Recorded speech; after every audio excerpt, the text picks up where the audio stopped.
So I will be discussing how to find the area of a polar function.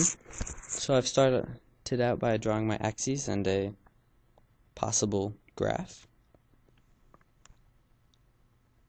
So first thing that we'll want to do is we'll want to figure out how we want to divide this function so that we can sum the parts of it to get the angle. And so what we did was we divided it depending on the theta values, depending on the angles, so that we would sum our delta thetas.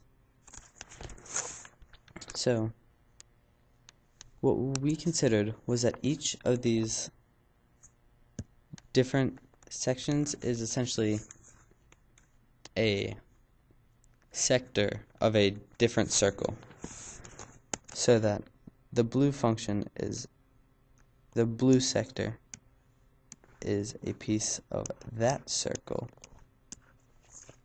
whereas the red function is a sector taken out of that circle.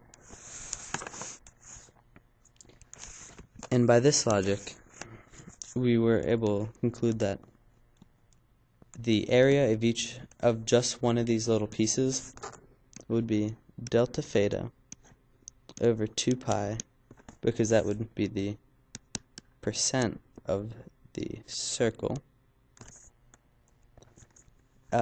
times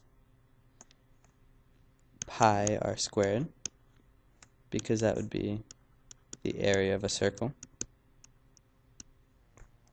So when you multiply those together, you are left with r squared over 2 delta theta.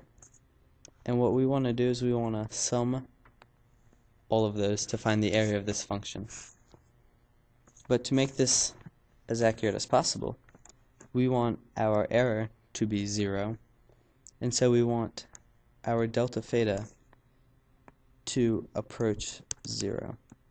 So we'll take the limit as delta theta approaches 0, and that leaves us with the integral of r squared over 2 d theta. And that is the function, that is our function to find the area of a polar graph.